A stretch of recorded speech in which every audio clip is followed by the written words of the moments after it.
Welcome to another episode of the thehodgypodgypod. I'm your host, Lauren Strati, and this is our Halloween episode of our Therapy Thursdays. I will, right off the bat, give a viewer and listener discretion is advised warning right here. This is Therapy Thursday, isn't really meant for kids anyway, but this does have to deal with some serious topics. I will be talking about pet loss and parent loss and what happened to my parent. So this is just for us grown-ups. Buckle up. As always, I know these episodes are more serious than Mondays. I know they get deeper and they can feel uncomfortable, but these episodes are needed. Everybody goes through trauma. Everybody has something happen to them that needs to be dealt with. And whether it's loss of a pet or a parent or something like that, or something completely different, something else that's traumatic that's happened to you, it needs to be dealt with. We can't just sweep it under the rug as much as we would like to do that. We need to confront it. And this is kind of your place where I let you know all of the stuff that I've been through. And it's not to, I want to be clear about this. I don't need, and I don't want it to sound rude when I say this, but I don't need or want sympathy, or I'm so sorry this happened to you, or that's not the point of me doing these. This isn't for me to get a woe is me or a reaction from you guys, a sympathetic reaction or anything like that. This is just, these are facts. This is what happened to my life. This is what happened in my life. This is the shit that I've gone through, and it's brought me here. So I just want to establish that this is to make it very clear to you that even though all of our traumas are different, no trauma is going to match somebody else's. Nobody can completely understand how you feel or I feel or what we've gone through. But you aren't alone in what you're going through. You don't have to suffer alone. You don't have to get through it alone. There are other people out there, like me, that want to help and support you in any way that we can. And I tell these stories, one, for me, this is my own Therapy Thursday. This is for me as well. But I tell them to you to also tell you how I got through it and what I've learned from it. Because I think it's important and I think it's helpful. So with that said, we're going to get into it. I will be reading a good amount from my notes. I had the words just flowing to me the other day when I was doing the notes for this episode. So I want to, if I try and remember them, I will remember them incorrectly or go all over the place. So this episode, depending on time, I do want to keep this under an hour. I would like it to be a hodgy-podgy filled episode where we do get into that serious, deep stuff. But I want to end on a lighter note. It's Halloween. Some of us will be handing candy out to trick-or-treaters or going out with our kids, and it's kind of supposed to be like a light and hard, like light-filled day, for especially us parents with kids. It's what our kids look forward to. So I do want to try and end this on a happier note. So it's going to be a little bit of a roller coaster episode, but it's the Hodgy Podgy podcast. That's what we do. So with that said, we're going to get into it. And I said before that I will be reading from my notes. So we're going to start here. We, just like in life, right? We have our serious moments and serious things that happen, but we can't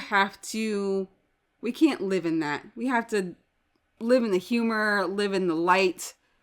You can't live in the sadness or darkness. You have to come into the light.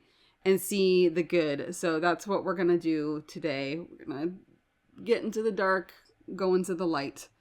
So with that being said, like I think in this, I don't know if I said the title of this episode yet, not in this cut.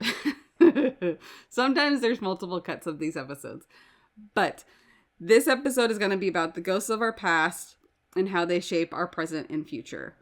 We all have ghosts from our past, things or events we've been through that can sometimes haunt us. In this episode, I'm going to talk about a couple of mine that have recently came back to rear their ghostly heads.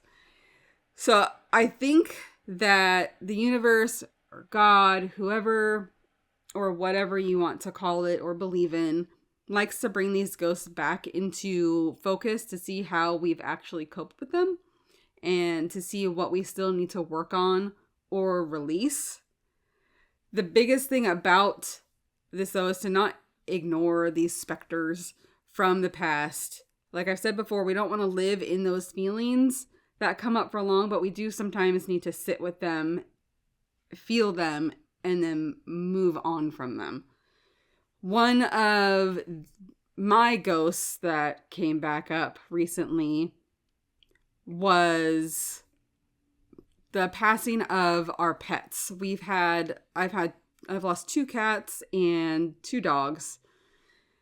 And my husband recently asked for pictures of our 2 miniature pinschers that have passed away.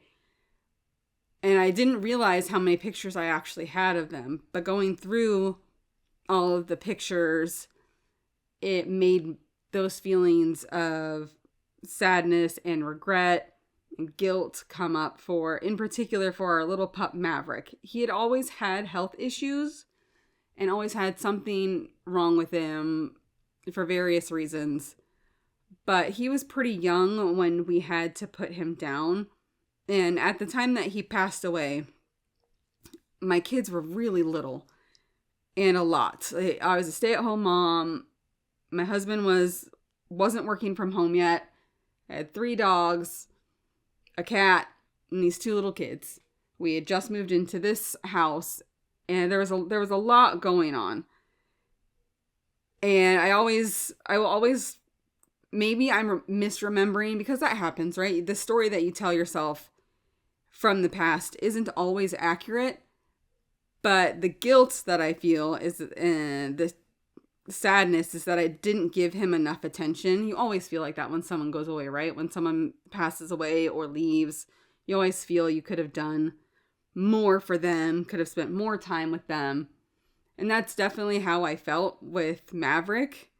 I felt like he got the short end of the stick. I still dream about him, and my brain, I know that my brain is still feeling the guilt for what happened with him, because I feel like whenever he comes to me in a dream, I don't deserve to have him in that dream.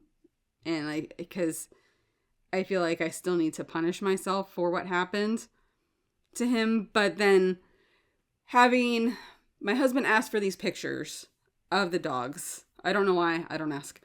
But it brought everything back up again, and I realized I can't change what happened with him. I loved him. I know that he knows I loved him.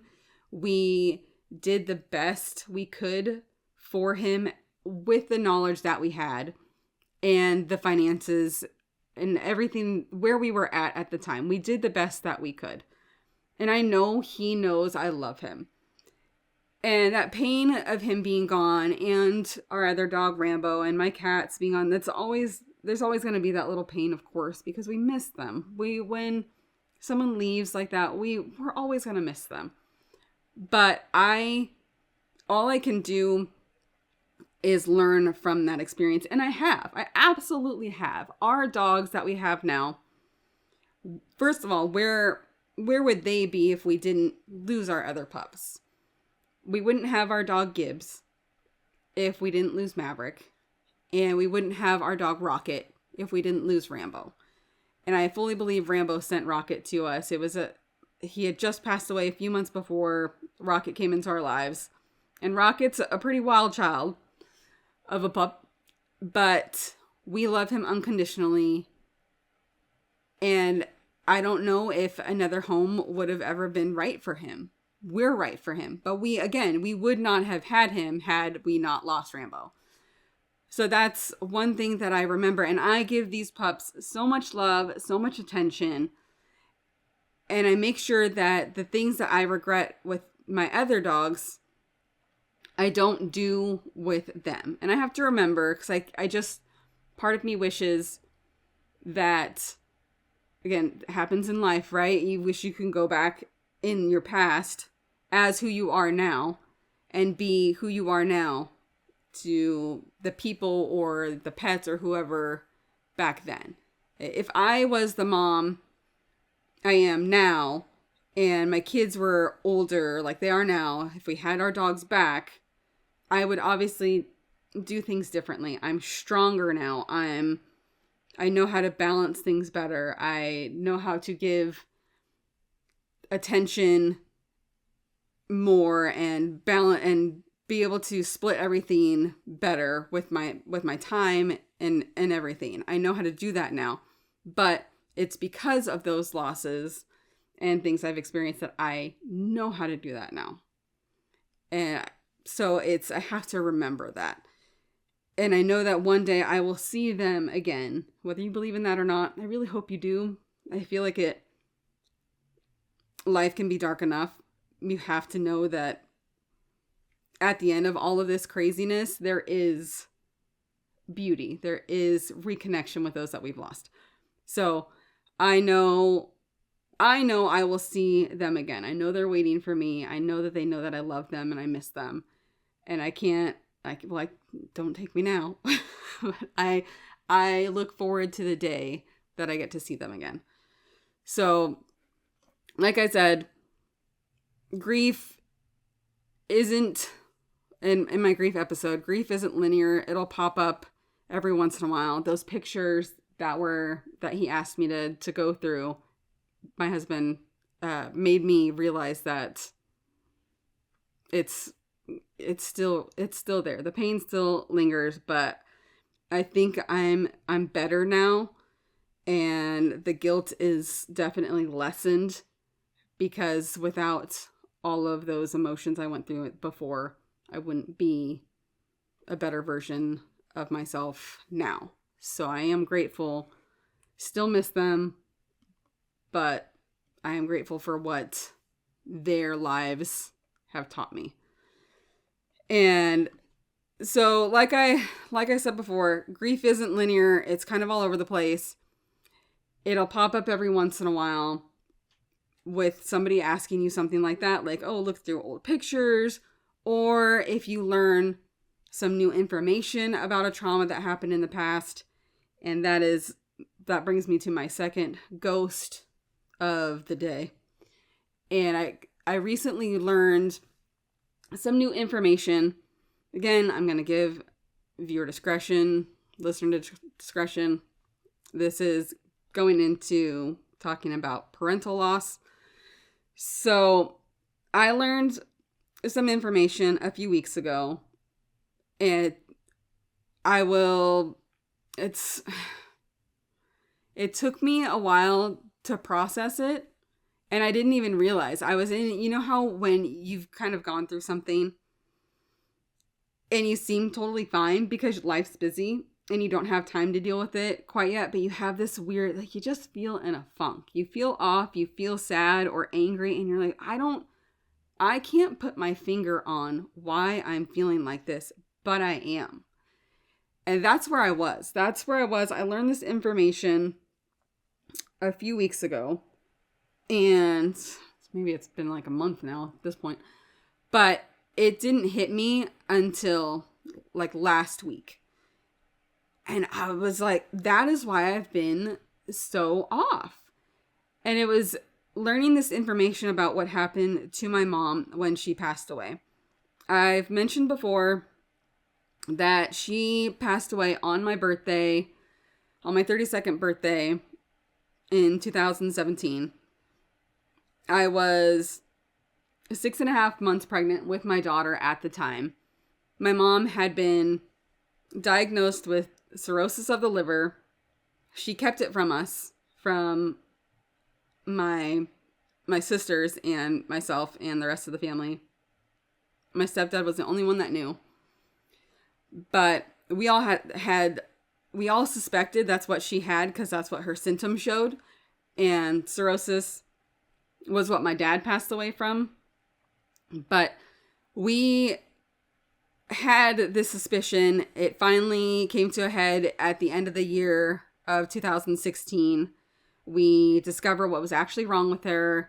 They said, she's not going to make it through this. She's going to need to be put on hospice at home. So the end of December, beginning of January, we all gathered, prepared to say goodbye to her. That's what we were told. She doesn't have long. But my mom, in true mom fashion, we literally said goodbye to my mom 3 or 4 different times. Oh, this is it. She's not looking well. This isn't good. She's heading, and they give you a booklet when they gave us this blue pamphlet of all these steps to let you know when someone is heading down the end of the road. And so we're studying this book, and we're looking at her, and we're trying to figure trying to check off these boxes, and we would check off a couple, and then she'd be like, nope, just kidding. And we went through this whole rigmarole until March. And you know how you just know something is going to be. And I knew the day she was going to die. I just knew it. It was, and what I'm going to tell you, it is fact. It is shocking. It's not pleasant. You will be left wondering why and what the hell I don't understand. And still, I don't understand. But what happened it's just a part of my life now, and we'll get into how I've moved past it. But we get to March. She's still with us, but she's taking a turn. She's starting to, some of the stuff in the book is staying more consistent in the little pamphlet, and we know, okay, it's gonna get close. So it's happening soon. And I joked with one of my sisters, kind of joked, you have to have humor during these times or you can't survive. It is okay to laugh and have a little bit of a dark humor during stuff like that. That's how a lot of us cope. And it's fine. You need it. You need to laugh. You need that release. But I said, I'm wondering because I didn't want to think she was going to die on my birthday. I had that gut feeling. You just know. But, you don't want to think that your mom's going to die on your birthday. That's not something fun. But my dad's birthday was mine's on the 7th of March. His is on the 11th. So I told my sister, wouldn't that be funny if mom's just hanging on so she could pass away on his birthday and be like, haha, dickhead, now that day's mine. And she's like, oh, I hope not. It's so-and-so's birthday. And it was somebody in our family. And I was like, oh, yeah, great. It's their birthday. I don't want them to live with that. And I just knew, okay, I knew she was going to die on a specific day, a special day or a birthday or something. And I was like, well, if it can't be his birthday, it's going to be mine. And I knew it. And I started to accept it, but how it came to be was not anything I ever imagined. When somebody's in hospice, or you hear that somebody has passed away after they've been in hospice, you think that they just pass away in their sleep. And that's what we expected. We expected her to just go in her sleep and it would be sad but peaceful, but that's not what happened.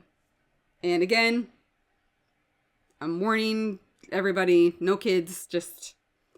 So the day that she passed away, my stepdad My stepdad was not, will never be a good person. He was verbally abusive to me, especially my mom. He was physical with my sister. He pushed her down the stairs at one point years ago when she was pregnant. He has kicked me down a set of stairs. He's pushed me. He's knocked me in the face. He's not a good man. But my mom, that's a whole other thing, dealing with parents with trauma. My mom wanted to stay with him because she didn't want to be alone, blah, blah, blah. But my stepdad never, ever, ever liked me. The feeling was mutual, but by that time, we got along. We got along as best we could. The crazy explosive fights no longer happened in my adulthood, but he threw away all of my childhood memories and made sure I didn't have any of that stuff to punish me. And then he lied about it, even though we knew that was the case. He was that kind of person.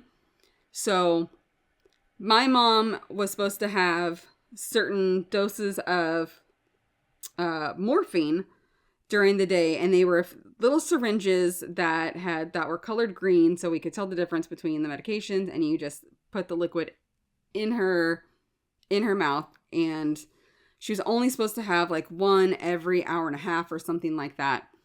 And that morning of my birthday, he gave her six syringes of morphine in her tiny little, maybe 80-pound dying body. He gave her, because he claimed she had miraculously got up and was all aggravated and everything, and he panicked and he gave her 6 syringes. Then he called my brother-in-law instead of my sister, who he had been communicating with. He called my brother-in-law and told him, something's wrong. You guys should probably come over. It's not looking good. And they got there. They saw that 6 syringes were gone when the night nurse was there before, and there should have been those 6. And so they were able to figure out and see they saw how many were gone. And so she was not breathing right. She was just out. But the breathing it sounded like it wasn't great. I'm not going to say the description of what it was because I don't want to ruin this particular thing for everybody for the rest of their lives. But the breathing was something that I have never heard come from a human before in my life. So the night before, I wasn't supposed to even, it was my birthday. So I wasn't going to go there. I was there during the weekend, and it was where she was really up and about and aggravated and everything. And so I felt like I needed a break from that, enjoy my birthday. But the night before, my gut said, you have to go there. You have to go there. Something's happening. And so that day, my husband, my son, and I walk into the house, and I hear the way she's breathing, and I don't understand what is happening. How is that coming from a person? And I hold her hand, and they said that as somebody starts to go, their hands start to get cold. Hers were hot. In true mom fashion, always did the opposite of, like, if she were to take a medication, she'd react the opposite way that a side effect would be. So her hands were hot. And so I knew something, obviously everything was wrong. But so she was obviously, it wasn't good. And we're trying to entertain my 2.5-year-old. He's bored as shit. I'm holding her hand. I'm like, Mom, it's my birthday. Like, I can't lose you on my birthday. But you just know. So she is there with, and my brother-in-law, because of how she sounded and everything, and because they realized how much morphine my stepdad had given her, that extremely insane amount. And when you give somebody that much, you basically overdose them, and their body starts to shut down and can't process anything, can't really breathe, can't swallow, can't do any of that. So my sister and brother-in-law had waited to give her another dose because of that. And so we had time to get there. And finally they were like, my brother-in-law couldn't handle, they felt like she was being tortured at this point because of what she sounded like. And we made the decision to give her another dose of the morphine. Knowing, and my brother-in-law, and I don't know whether or not my sister and my brother-in-law are going to listen to this episode. I know they've been listening, and I don't blame them if they don't want to listen to this. But we knew, and he knew, that him giving her that morphine, that might be what pushed her over the edge. And I love him so much for being brave enough to take that on, because no matter what, like, he knew what he wasn't responsible for her death, but he knew that he would be the one that would like press the final button, like, and so he has tremendous guilt about that, but I love him for it. I love that he was brave enough to do that and didn't put it on us. And it wasn't my stepdad that got the final. My stepdad is the one that caused it, but my brother-in-law took that on for himself. Anyway, so my mom, he gave her that. We've got SpongeBob on the TV trying to entertain my son. We've got Minions on my phone trying to keep, like, whatever we can to keep my son occupied while this is happening. Her breathing starts to change. My husband's yelling to my brother-in-law, like, hey, check on her, check on her, check on her. I'm up next to her.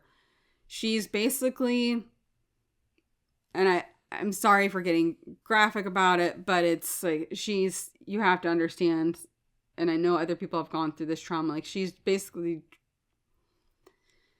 maybe I won't say it, but it's coming to an end. I'll skip that part. I'll save you guys that. I won't do that.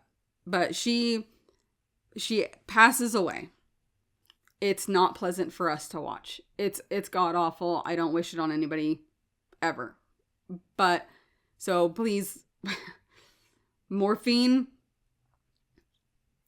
shuts, like, it keeps the pain away, like, it protects the body, it keeps the pain away. But when you give 6 doses to an already dying person who hasn't eaten in 3 days, hasn't had anything to drink, is literally just skin and bones, you know that when you give them 6 doses of morphine, that they're not going to be able to process it. Their body is going to shut down. When you go from having a dose every hour and a half to giving 6 within an hour and a half, you know that that's what's going to happen isn't great. So she is now gone. We're all in shock. My stepdad walks in and was just like, we let him know that she's gone. He's like, okay, and goes into the garage. So we're all in shock. How she went was nothing like we imagined. And then when he comes back in, remember, my birthday is that day. I'm 6.5 months pregnant. My little son is there. My husband's there. Sister, brother-in-law. Like, this is my family. We just witnessed this traumatic event. And my stepdad gives me a hug and says, you'll have to live with her dying on your birthday for the rest of your life. And once I learned that, I knew he had given her too much that day, But I thought it was just like an extra dose. I did not know until just recently, 7 years later, that he gave her 6 of those syringes. And I had always knew that she died on my birthday on purpose. And I knew that he did it on purpose. But I was like, maybe it was a whoopsie. Maybe like he really did panic and he gave her a little bit extra and her body couldn't handle it. But I didn't know that he gave her that many. And that shows he intended to make sure that she was gone on my birthday. And you could be saying, Lauren, like that's a bit of a stretch. Like how could anybody do that? This man has done a lot of terrible things. And he comes off as stupid, but he's not. He's one of those people. And he planned this. And I know he planned it. And I feel it. You cannot convince me otherwise. It's been 7 years. There's nothing we can do about it. She was cremated. There was no autopsy because she's on hospice and everything. But getting that information, and then I told them, my sister and brother-in-law didn't know that he had told me you'll have to live with her dying on your birthday for the rest of your life. And he said it multiple times through text messages and in person. And I was like, yeah, I get it, dude. Like, I get it. Like I know what day she died on. I get it. It was Tuesday. I turned 32. It was my birthday. I get it. But he's like, you'll always have to live with it. On your birthday, you'll always think about your mom dying. Yeah, man. Cool. But I did not realize that he planned it as much as he did. And she had told me weeks before, and then last week it hit me like, holy shit, this man hated me so much and my mom so much that he was willing to do that to her, his wife of years. And I know that they had this really effed up marriage, but he was willing to make her suffer like that and make me suffer like that because of his hate. And I realized like, wow, that is something I can never hate somebody that much. And you could be thinking, well, don't you hate him? I don't. I hate what he did, but I don't hold that in my heart. It happened. I can't change it. That was, if you believe in soul plans, like that is what was planned for my mom that day. She chose that. I chose that. That's not something I would wish on anybody, obviously. Like as a human, that's not something I would ever want to see anybody else go through. But I can't and I will not let that man win. I will not let him know that I am suffering every year that my birthday falls. Like he's not going to win that battle. Like I will gladly for the rest of my life share that day with my mother. We always had such an incredible bond, and this is just one more thing bonding us. So fuck him. I don't care. You can hate me all you want. You can hold that darkness in your heart, but I'm not going to hold that darkness in my heart for him or for anybody. It takes so much energy out of your life force to hate somebody like that or to hold that anger. But I will be very clear. You are 1,000% okay to feel those feelings for a small time. And that is, you can't bury that and just say like, oh, well, it happened for a reason. Bless his heart. It is okay to feel that rage and anger and want justice, but it's not going to change anything. You can sit in that, like I've said before, sit in it and just, when I let a friend of mine know who's known me for a long time, and he knew my mom, and he said, well, I hope that he will get his karma or his comeuppance, and I don't know if he will or not. I don't know how that works. I don't necessarily believe in karma in that way or anything like that, but I can't spend time hoping and praying that that man gets what's coming to him, because I don't know. But I do know that I can control how I handle the situation. And throughout all of this, it was painful to realize that somebody purposely did that to me and to my mom.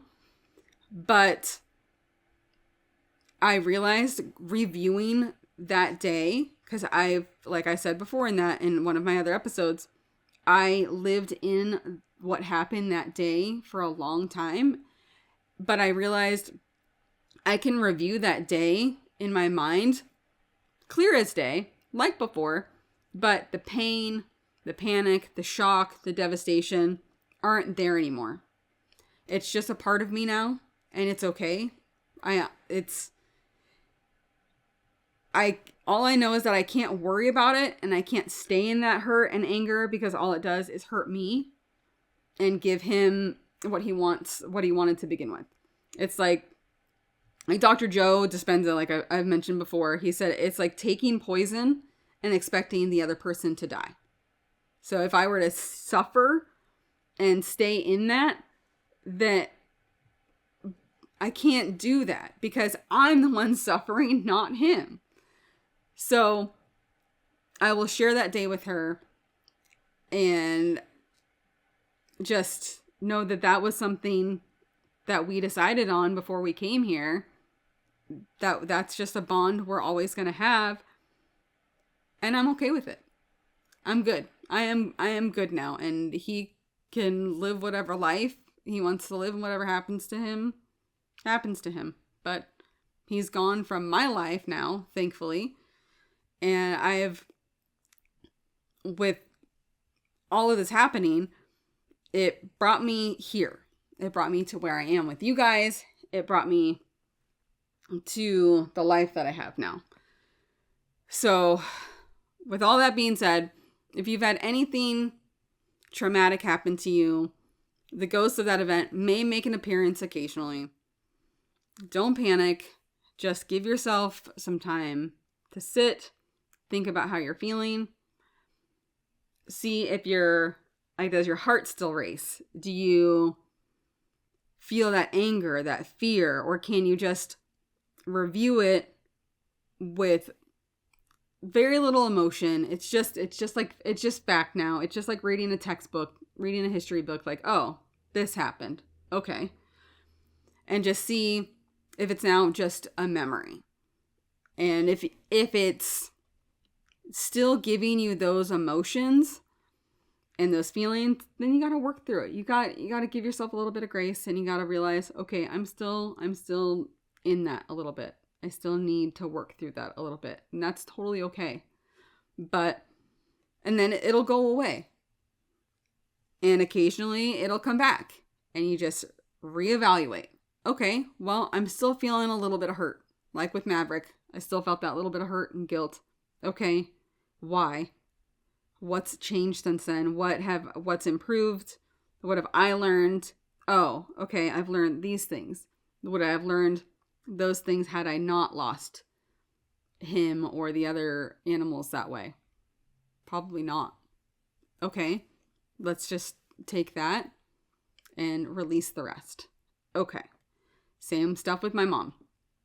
So with all of that, that's something that I've learned from Dr. Joe is, and I'll read an article that he wrote about talking about dealing with trauma and what it does to you and what happens when you move past it. So I'm going to read that right now.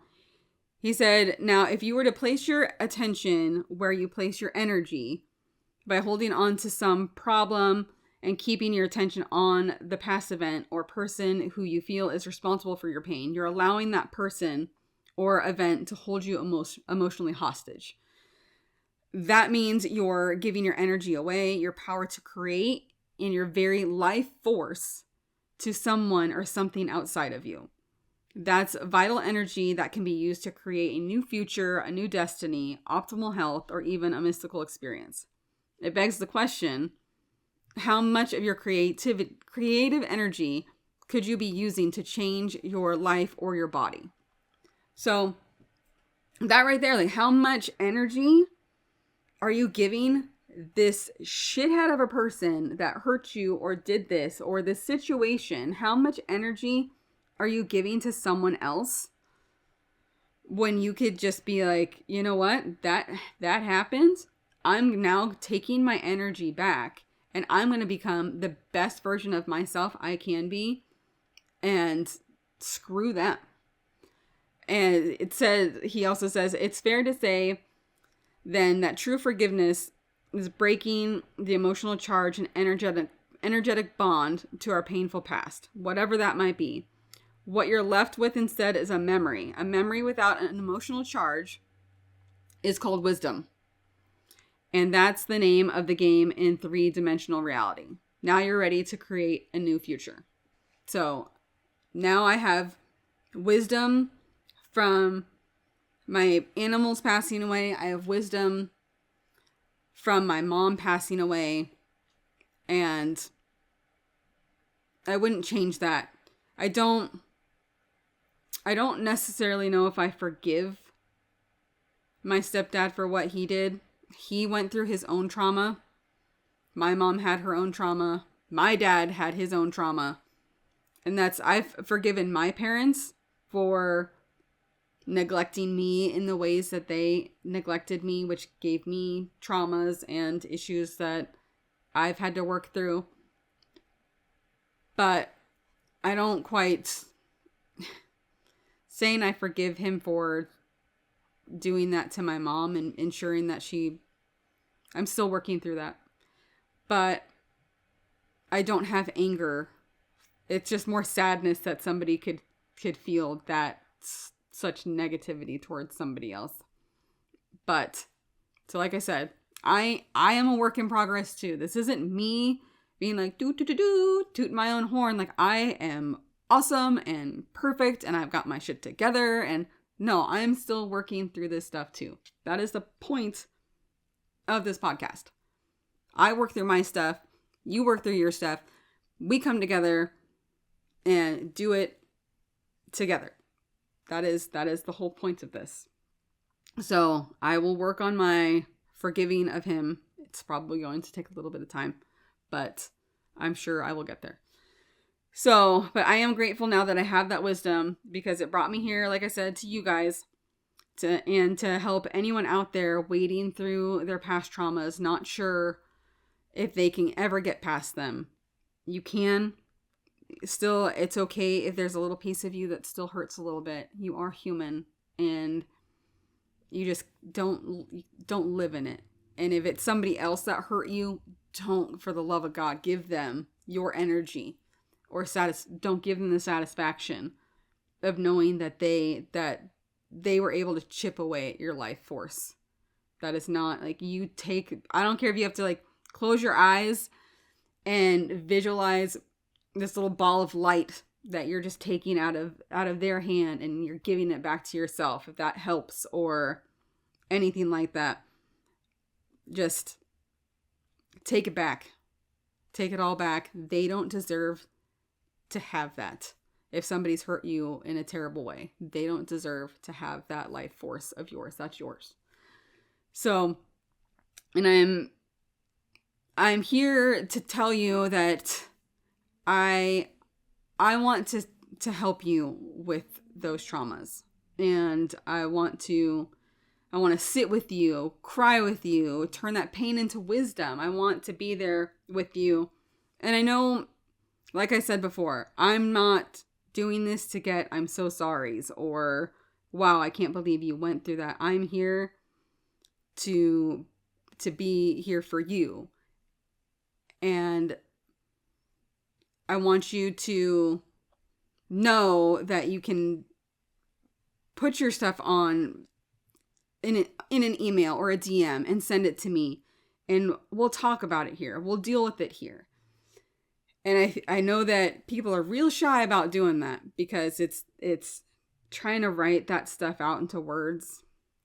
It can be hard, and it brought up a lot of stuff for me, but I worked through it. Doing this, typing it all out, helped me tremendously. It was hard at first, and I had to stop the first time around, but like typing it out and working through it, like, okay, how am I coping with it? Am I coping with it? Am I doing okay? How am I going to help others? And I wrote it all out, and now I'm talking to you guys about it, and it helps. It really, really does. So again, don't be shy, guys. We all deal with hard stuff, and I want to be able to help you with it. If you're like, okay, well, I dealt with this, I don't know how to deal with it, I don't really have time or money to go to therapy, then just give it a try. Just send something to me, and I'll talk about it. And if you're like, yeah, I don't know if what to do about this, I will try and figure out something that my heart says clicks with you, and try and help you out. So I did say that this is going to be a mix of dark and light, and so I'm adding a little bit of Monday into this by doing some hodgy-podgy stuff, talking about a couple of Mandela effects that I forgot about in the Monday episode. So, and also my Bloody Mary story. So we'll talk about Bloody Mary first.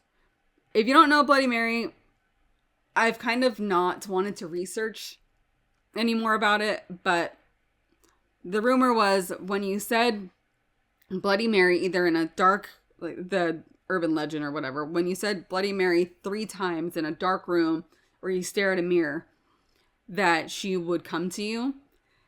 And when I was four, I was in this little, I was at daycare, and they had this little play school or Fisher Price closet thing outside, and you could like go into it, and it was like a wardrobe thing. And I decided to do Bloody Mary. So it was completely dark. I spun around and said, Bloody Mary. I'm not going to say it never again. But I said it 3 times. And I opened my eyes. And this lady is right in front of me. And she's like dressed in like 16th or 17th century stuff. She's got like a pointy hat and whatever. And like dressed in a corset and with this scepter thing, and she's circling around me, and I'm like, oh my God, what do I do? And then all of a sudden the wardrobe starts to rock, and I'm like, what is going on here? Freaking out, not knowing what to do, but it's rocking. And she's still circling me, and so this motion of this thing rocking opens the door I push my way out, and it's a freaking earthquake. It is the 1989 earthquake that happened in the Bay Area. And I lived in Cupertino at the time, which is in the Bay Area. And that earthquake got me out of there because it shook this thing and kind of rattled me enough to like be like, holy shit. And I got out of there. But that was still, I can still picture her in my mind, pale, this weird, like, you know, one of those weird pointy hats they had back then to keep like their hair underneath it and whatever. And she was wearing like pale colors and the poofy dress and the corset and whatever and the little scepter, and she was running around me, and it scared the hell out of me. And I will never, ever, ever, ever, ever, ever, ever do Bloody Mary ever again. But so that is one of my scary stories. Thankfully, I don't have many of those. But Mandela effects. This one is about The Exorcist. And I only recently heard about this one.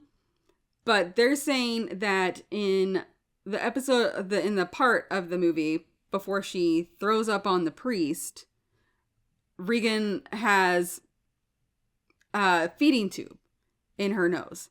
And I don't ever remember Reagan having a feeding tube. Ever. I don't remember seeing that, and that's one of the Mandela effects, because it doesn't make sense for her to always have a feeding tube and then her head starts spinning around. But in the movie, I guess, it's there. So I don't understand that, but it's, again, Mandela effects are weird, man.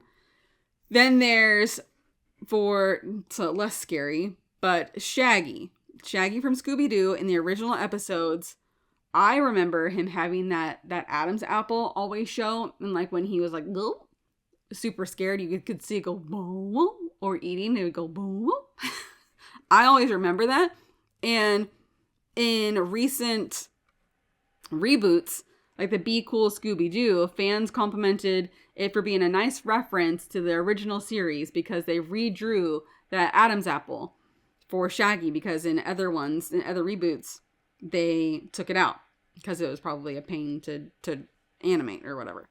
But if you watch any of the original episodes, Shaggy doesn't have the Adam's apple. So they put it in there in the new one to complement the original, but it's now gone from the original. So like, what happened?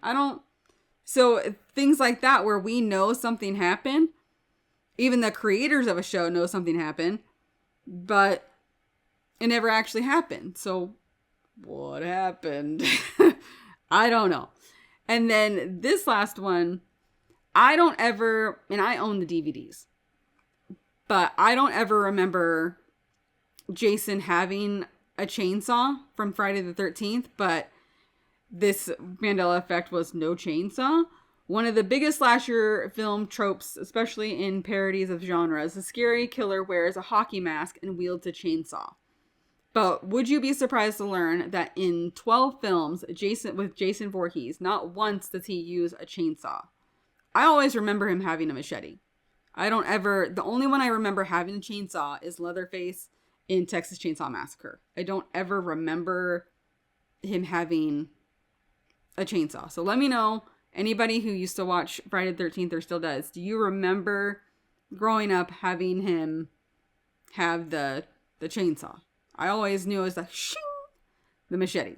And then Michael Myers had the knife, Freddy with his, and then it was Leatherface with the chainsaw. So, not sure, but people could have confused him with Leatherface. I don't know.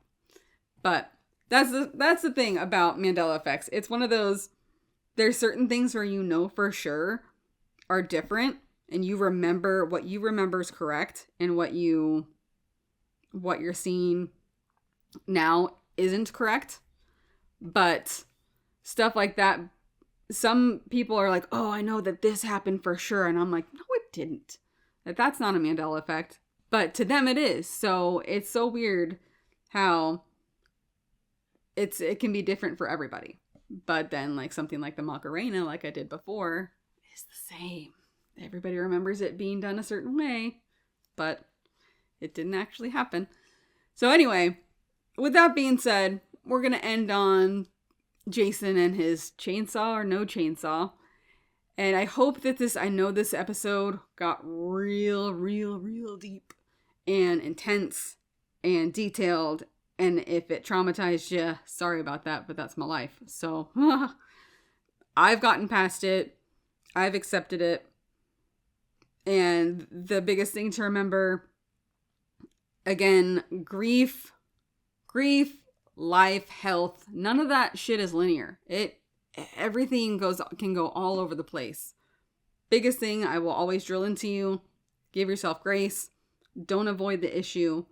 If you're feeling really funky and you don't know why you're angry, you don't know why you're sad, you don't know, you just have this general Eeyore cloud above your head, just think about what's happened over the last couple of weeks or so, and think about if something in that is why this is happening.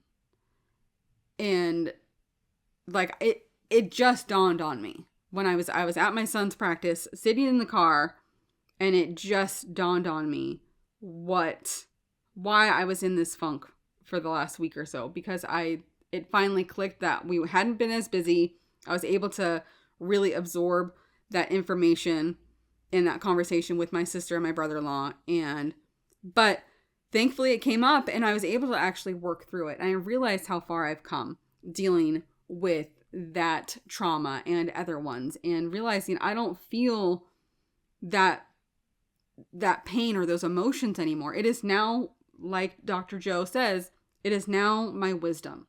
It is now something that I will hopefully use to help anybody else that goes through any sort of traumatic event or anything like that. So, like I said before, be brave.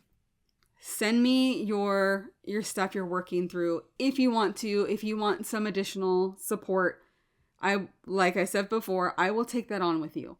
I'm happy to help you. I just don't want you to feel alone in what you're going through. So, because you're not, and you're loved. So, since it is Halloween though, if you guys do listen to this on Halloween, like I said in my other episode, enjoy the candy. Just relax. Have a good night. I hope this helps, and I will see you on the next Menagerie Monday. Have a good night, guys. Happy Halloween!